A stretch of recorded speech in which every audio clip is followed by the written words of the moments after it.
Welcome, Seeker, to a space where ancient wisdom meets modern understanding. नमस्ते, मैं doctor Surendra और मेरे साथ हैं डॉक्टर अनगा। हम साथ मिलकर आपके साथ साझा करेंगे कि कैसे आयुर्वेद का प्राचीन नॉलेज और आर्टिफिशियल इंटेलिजेंस मिलकर आपके स्वास्थ्य और जीवन को एक नई दिशा दे सकते हैं। हम आपको अपना ऑडियो पॉडकास्ट दे रहे हैं जिसे आप कहीं भी कभी भी सुन सकते हैं। तो आइए परंपरा और नई तकनीक को जोड़ते हुए अपनी यात्रा की शुरुआत करें।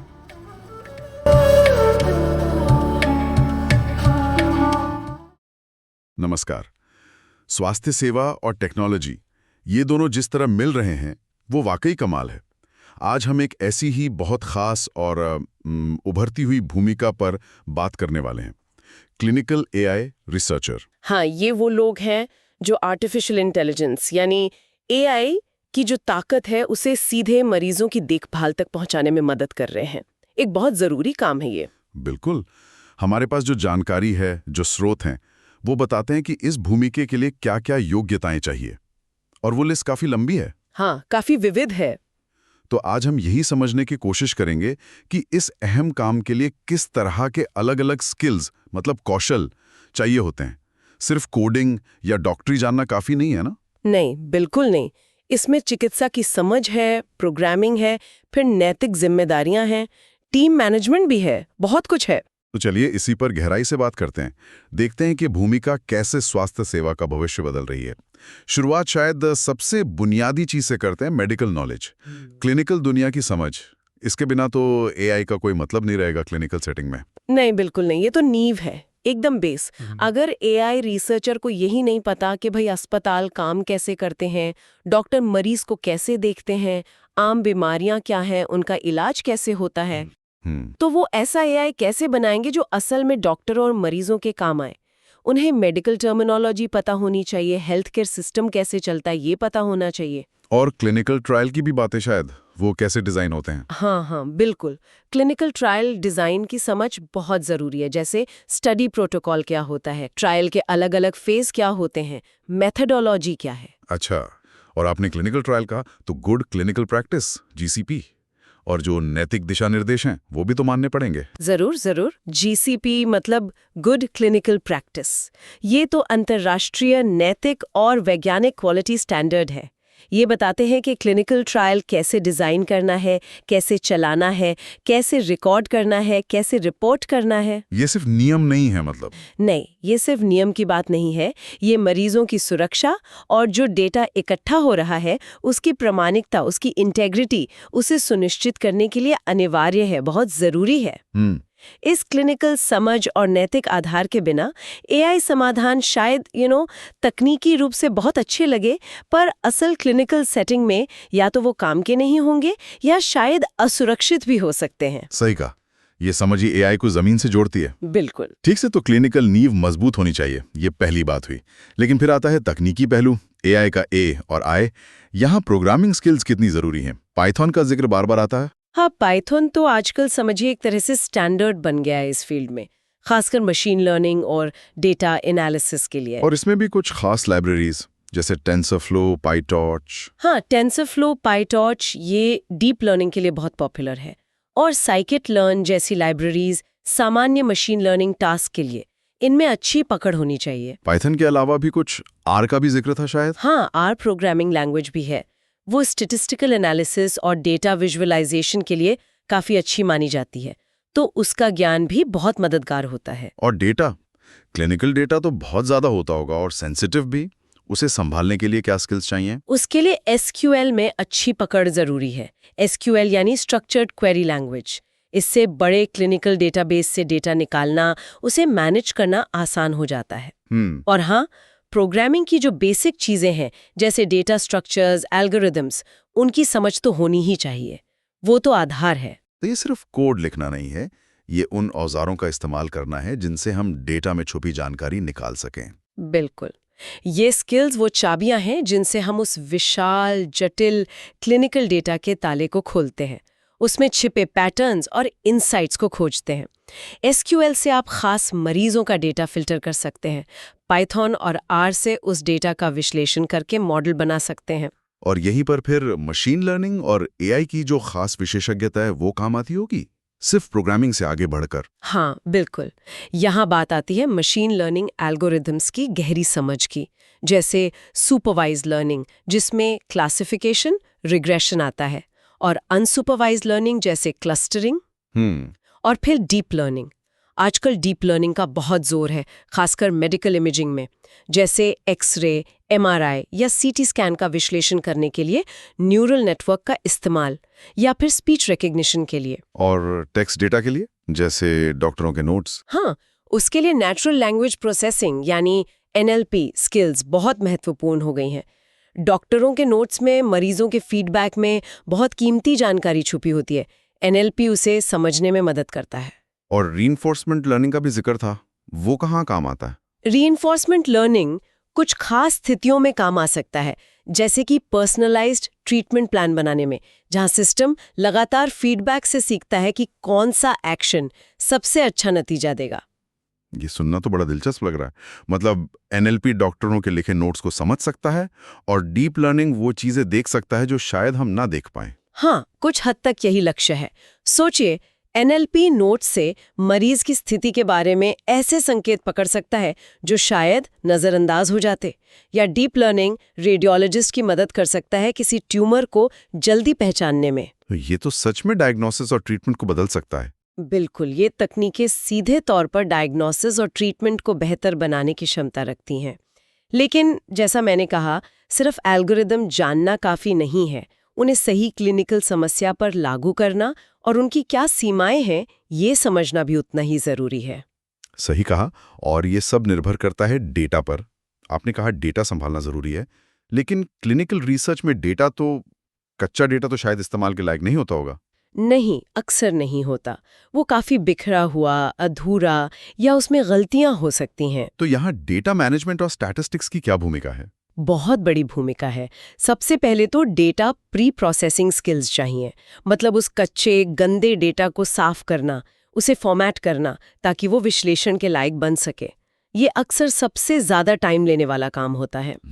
फिर आती है बायोस्टैटिस्टिक्स और स्टैटिस्टिकल मॉडलिंग की समझ। एआई मॉडल ने कोई पैटर्न ढूंढा, ठीक है, पर वो पैटर्न सच में महत्वपूर्ण है या सिर्फ एक संयोग है, ये जानना बहुत ज़रूरी है।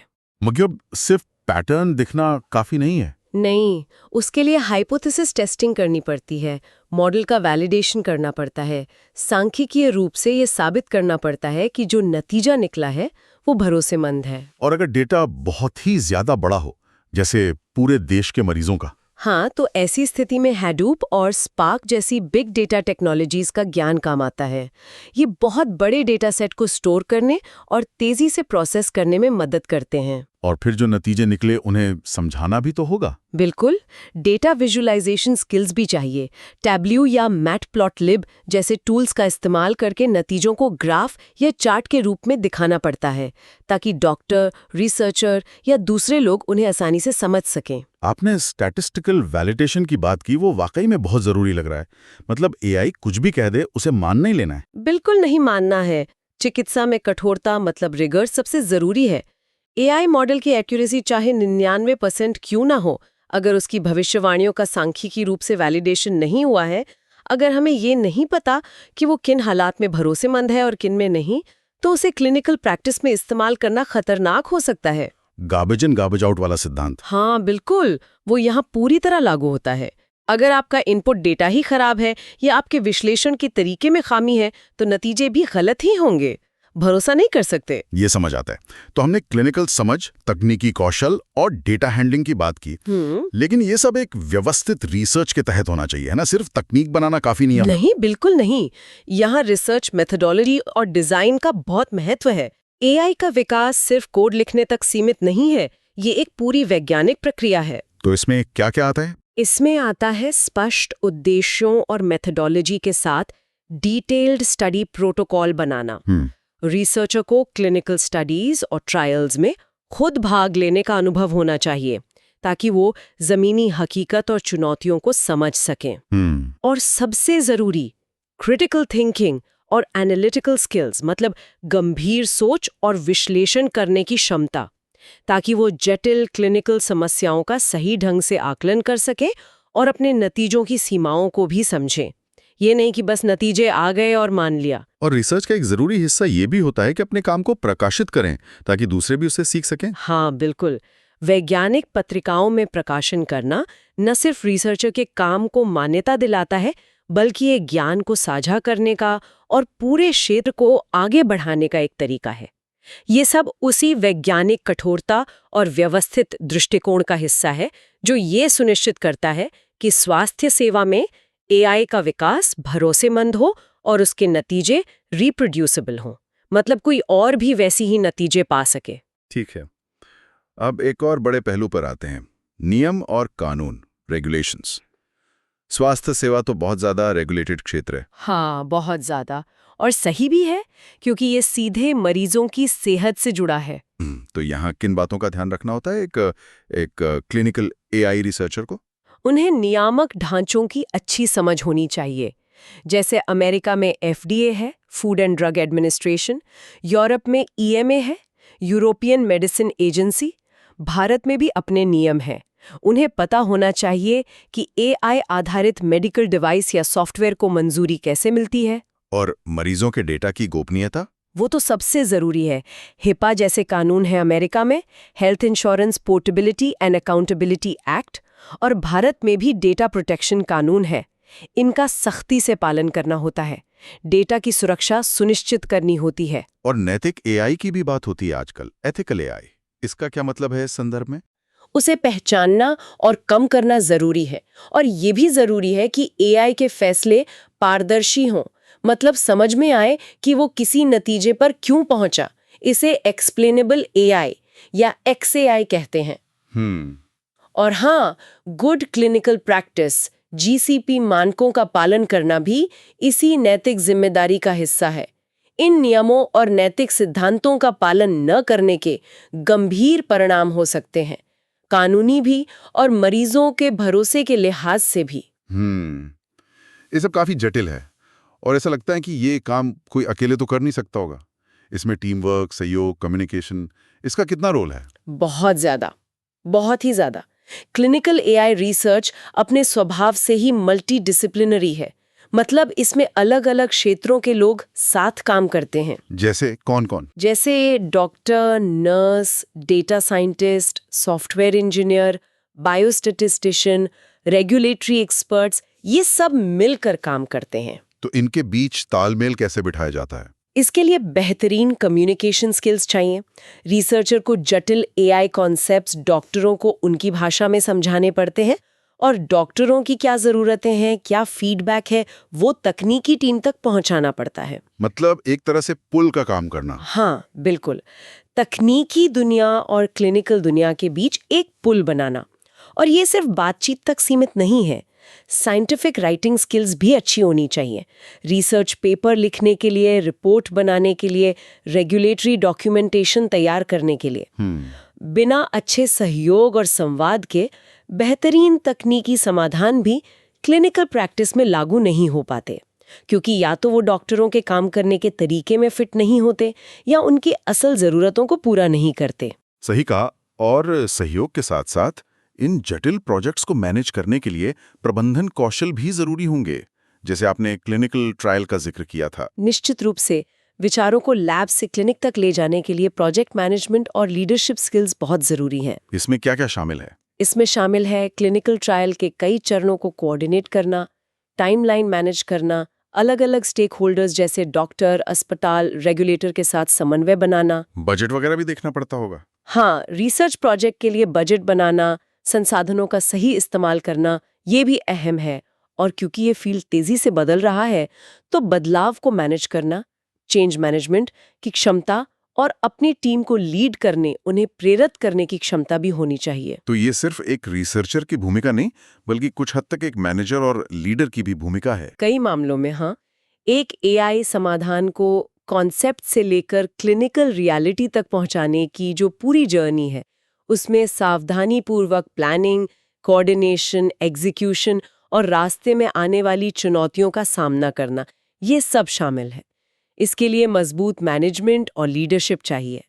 तभी रिसर्च सिर्फ कागजों पर ना रहकर वास्तव में मरीजों की देखभाल पर असर डाल पाती है। हमने कई स्किल्स की बात की, लेकिन क्या कुछ और खास एआई संबंधी ज्ञान भी है जो क्लिनिकल सेटिंग के लिए बहुत जरूरी है? जैसे मॉडल वैलिडेशन, बायस और एक्सएआई का जिक्र था। हाँ, ये बहुत महत्वपूर्ण बिंदु है। पहला, एआई मॉडल का वैलिडेशन। ये सिर्फ ये देखना नहीं है कि मॉडल कितना एक्यूरेट है, बल्कि ये देखना है कि वो उन क्लिनिकल मैट्रिक्स पर कैसा प्रदर्शन कर रहा है जो डॉक्टरों और मरीजों के लिए मायने रखते हैं। दूसरा, पूर्वाग्रह यानी बायस का पता लगाना और उसे कम करना। जैसा हमने पहले कहा, एआई मॉडल ट्रेनिंग डेटा में मौजूद पूर्वाग्रहों को सीख सकते हैं। इससे वो कुछ रोगी समूहों के लिए कम असरदार या शायद नुकसानदायक भी हो सकते हैं। इसे पहचानना और ठीक करना नैतिक रूप से बहुत जरूरी है। और एक्सप्लेनेबल एआई, एक्सएआई के बारे में थोड़ा और बताएंगे, ये क्यों जरूरी है? एक्सएआई का मतलब है कि एआई मॉडल जो भी फैसला या सुझाव दे रहा है, हम ये समझ सकें कि वो उस नतीजे पर क्यों और कैसे पहुंचा। डॉक्टरों के लिए ये जानना बहुत जरूरी है ताकि वो एआई पर भरोसा कर सकें और आखिरी फैसला लेने में उसका इस्तेमाल कर सकें। मतलब एआई एक ब्लैक बॉक्स नहीं होना चाहिए। हाँ, बिल्कुल। अगर डॉक्टर समझ ही नहीं पाएंगे कि एआई क्या कर रहा है और क्यों, तो वो उसे अपनाने में हिचकिचाएंगे। इसके अलावा मल्टी मॉडल मेडिकल इमेजिंग विश्लेषण जैसे क्षेत्रों का ज्ञान भी फायदेमंद हो सकता है, जहां अलग-अलग तरह की इमेजिंग जैसे सीटी, एमआरआई, पीटी स्कैन से मिली जानकारी को एक साथ मिलाकर विश्लेषण किया जाता है। वाकई ये क्षेत्र कितना व्यापक और गहरा है, और ये लगातार बदल भी रहा है। तो आखिरी लेकिन शायद सबसे जरूरी स्किल क्या होगी इस भूमिका के लिए? मेरे ख्याल से निरंतर सीखना और अनुकूलनशीलता, continuous learning and adaptability. AI और हेल्थ केयर टेक्नोलॉजी इतनी तेजी से बदल रही हैं कि आज जो नया है वो कल पुराना हो सकता है। तो इस फील्ड में सफल होने के लिए और बने रहने के लिए नई चीजें सीखते रहने का जज्बा, नए डेवलपमेंट से अपडेट रहना और बदलती चुनौतियों और तकनीकों के हिसाब से अपने स्किल्स को ढालने का लचीलापन, ये बिल्कुल जरूरी है। एक तरह से हमेशा स्टूडेंट बने रहना। हाँ, कह सकते हैं। और एक इनोवेशन माइंडसेट भी चाहिए। हमेशा ये सोचना कि और बेहतर कैसे किया जा सकता है, नए समाधान कैसे खोजे जा सकते हैं। तो अगर हम पूरी बात को समेटें तो क्लिनिकल एआई रिसर्चर बनना कोई आसान काम नहीं है। इसमें गहरी मेडिकल समझ चाहिए, बहुत अच्छी तकनीकी महारत चाहिए, रिसर्च में कड़ाई बरतनी है, नियमों और नैतिकता का ध्यान रखना है, लोगों से अच्छे से बात करनी है, टीम चलानी है। इन सब का एक अनूठा मिश्रण चाहिए। हाँ, बिल्कुल। ये एक बहुत ही मल्टी डायमेंशनल भूमिका है। लक्ष्य सिर्फ तकनीकी रूप से शक्तिशाली एआई बनाना नहीं है।